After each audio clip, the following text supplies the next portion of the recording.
Okay, it's going to be a review of AEW Fight for the Fallen 2021. Originally, I wanted this to be a double review with Fight for the Fallen 2019 because that's the only AEW pay-per-view I haven't reviewed yet. That featured Kenny Omega and CIMA, the dream match right there. But looks like Bleacher Report is in the process of merging both sites, so it's actually not up right now. But yeah, a lot of great things to talk about here. And obviously, I want to get it out of the way first. CM Punk and Bryan Danielson going to AEW. The most exciting wrestling news in a long time. It's probably the most excited I've ever been about a wrestler jumping from one company to another since probably Kurt Angle with TNA. And I was really excited about that at first. But yeah, this is I mean, eventually, you kind of knew this was coming after the pandemic, died out. I definitely saw this coming. I didn't expect it to happen so soon, though. In a lot of ways, I'm happy. In a lot of ways, I'm kind of, I'm kind of baffled that the WWE blew this chance to bring Punk and Bryan back for, this is probably going to be the last contracts these guys are going to have in wrestling. So it's a huge loss for WWE. But at the same time, I've always been very frustrated with Bryan Danielson in the WWE. I mean, even though he's achieved probably, you could argue that Danielson has achieved more than Punk in terms of main eventing WrestleMania and things like that. I just found it always like very frustrating.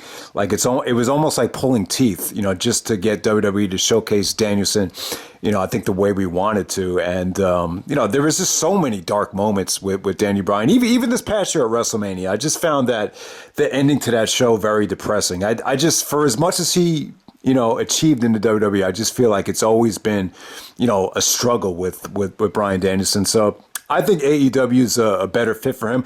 I find Danielson in AEW even more so than Punk. I just think the fit is going to be, it's just Danielson to AEW is just going to make the company feel so much different, but, obviously for the better. And we've seen that the guy is still on top of his game, even, going into his 40s right now. So, obviously Bryan Danielson versus Kenny Omega is, you think of the matches first with Danielson. So Danielson versus Kenny Omega is a dream match without a doubt. And there's just plenty of others. But with CM Punk as well, Punk is, it looks like he's going to debut in Chicago. I'm assuming he's going to be at the United Center show on August 20th. I mean, the United Center is a huge venue. They built that house, just to, fill more seats up for Michael Jordan back in the day. And, it was built for Jordan, but maybe it's destined for CM Punk, man. So that show in Chicago, either one of those shows. So you got the Rampage show on the 20th.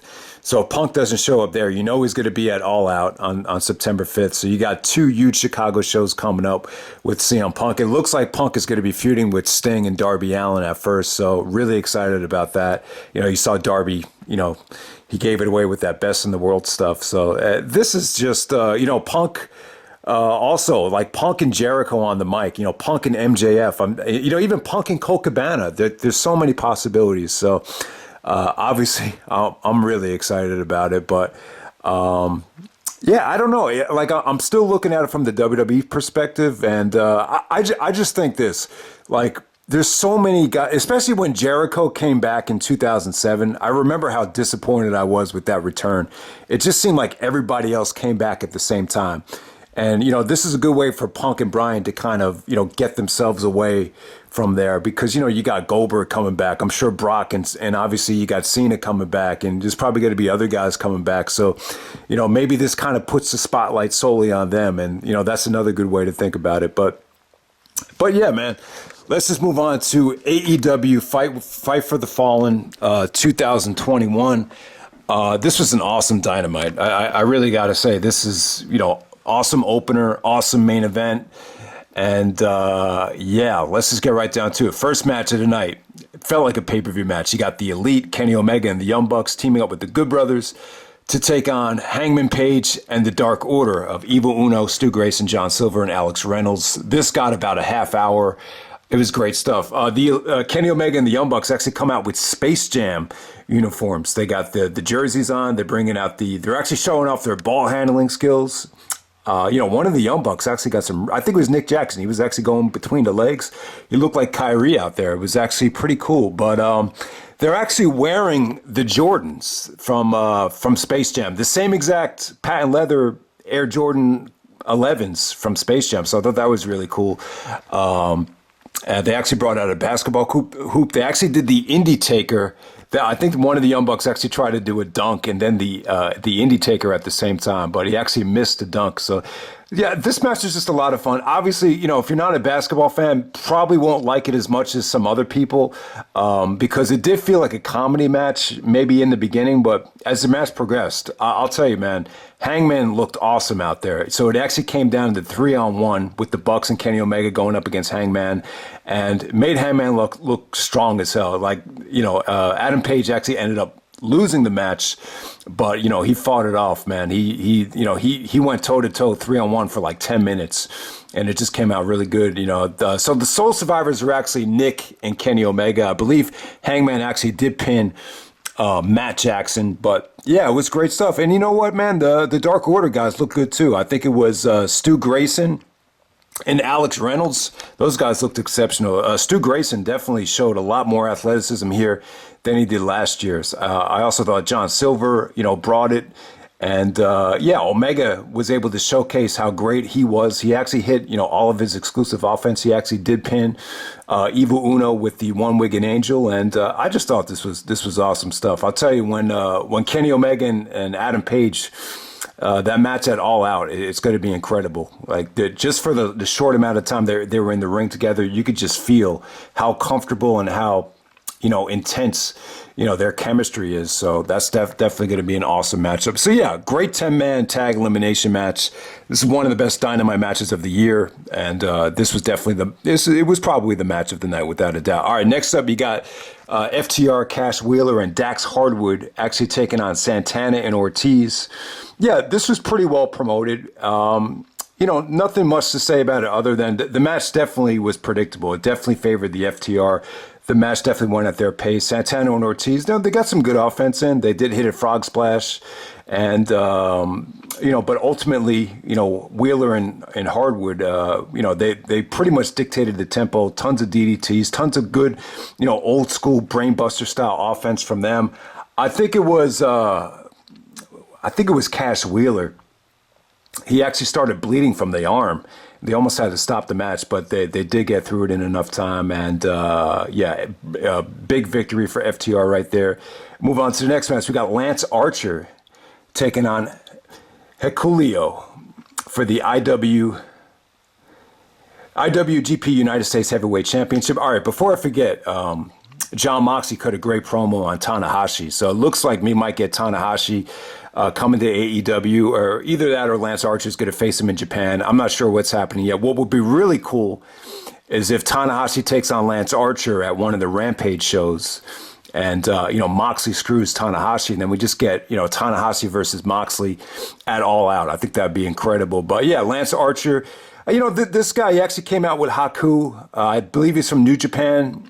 It was JR actually described this as bowling shoe ugly at first.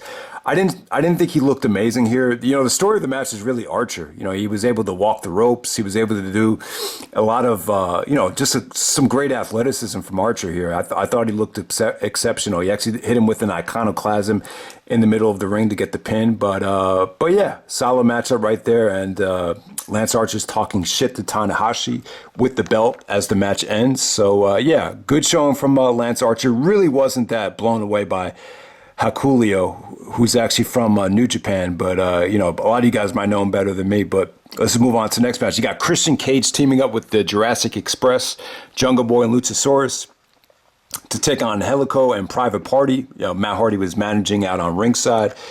They kept this really short. Kept it really short. Really, the highlight of the match was actually a triple German suplex from Luchasaurus. Jungle Boy looked really athletic out there. Christian hit a frog splash. Just a nice little short, sweet, and fun match. It was actually my man, the Blade, actually comes out and attacks Christian Cage in a hoodie. I actually thought it was CM Punk at first, but it was actually the Blade. He actually attacks Christian, and that's how the match ends right there. Then you got Thunder Rosa actually taking on Julia Hart. I thought this could have been a little bit shorter, but at the same time, it looks like Julia Hart is going to be a mainstay in AEW, so they did kind of overprotect her, but Thunder Rosa kind of dictated the tempo here and ultimately defeated Julia Hart pretty easily. Julia Hart barely got any offense in, but good news for Thunder Rosa. She's going to be a mainstay on the AEW roster, so I like that you're rewarding her. You know, most people thought Thunder Rosa, Britt Baker was the AEW match of the year so far, so that's good for the morale of the company. You know, award the girl that's getting the results done with a good contract. So yeah, congratulations to Thunder Rosa. She's going to be an AEW full timer now. So good stuff there. And then the main event, you got the Painmaker, Chris Jericho taking on Nick Gage. No rules match. All right. Yeah, this was incredible. Now, Jericho's reaction when, MJF said, he was going to face Nick Gage in the second installment of the Laborers of Jericho. Jericho was like afraid. He was like, I've never seen Jericho look that afraid to get into the ring with somebody. So Jericho, great selling from him. This guy, Nick Gage, he's crazy, man. I'm sure a lot of you guys know him from the indies. He's more of like a CZW, the king of the death match, that type of guy. I've never really, I pretty much stopped watching the indies before he became, ultra famous. So I'm not that familiar with him, but I mean, the guy looks like he should be in jail. And, the fact that Jericho got in the ring with, a guy like this, guy that has nothing to lose, a guy that just doesn't give a fuck. I mean, it was awesome, man. And at first I was like, Jericho, why the fuck are you taking that pizza cutter right in the face? It was nasty, man. So the guy comes out with a pizza cutter. He actually sliced Jericho up right away. Then he starts, taking the pizza cutter and, just slicing his forehead up. I mean, it was even tough to watch, but at first I didn't really want to finish watching this match. But then, it really was cool, man. It really was. They brought out glass, they brought out the light tubes, and I mean, just sick stuff, man. And Jericho brought it, man. He turned things around. He actually hit a Hurricane Rana through the glass. It just came out awesome, man. That anytime you could explode through the glass, it just creates such a magical effect right there. And Jericho actually severe cut check. MJF is on commentary, just cheering Nick Gage on, slice him up. But Jericho was able to fight him off and win with the Judas effect right here. So yeah, another great performance from Jericho. He really looked at home with this Painmaker gimmick. So yeah, awesome Dynamite. Yeah, I thought Nick Cage brought it. It was just something different, and the fans really. I wouldn't say they got behind Nick Gage, but it felt like a special match without a doubt. I don't know if you could bring Nick Gage in to be a Dynamite regular or AEW regular. I think that's asking a lot, but it was a unique mix of styles. And to see Jericho at this stage, at 50 years old, arguably the greatest of all time, has a family, has a wife, has kids, and to get in the ring with someone that has nothing to lose, and a guy that looks like this, Nick Gage, the shot of him showing off all the nasty teeth and everything, it's just, I don't know, man. It just came off really, really, it came off like a severe gut check for Jericho. So yeah, at first I thought Jericho was going to go through the whole Pinnacle, but, I guess, MJF is just kind of bringing, all these guys from all over the place back to face Jericho. The next guy is going to be Juventud Guerrero. Remember, Jericho cut that promo with MJF where he kind of buried him and said, it looks like your parents got horny one night after me kick Juventud Guerrero's ass. And he's like, who's Juventud? And Jericho's like, Google it. Now MJF Googled it, and he's going to have to face the legendary, or not the legendary, but, the former WCW rival of Jericho and Juventud Guerrero next week. So, yeah, that's pretty cool, man. It's kind of like that whole Marty Jannetty thing with Shawn Michaels and Kurt Angle. But yeah, man, that's Fight for the Fallen 2021. Hope you guys enjoyed the review, and I'm out. All right.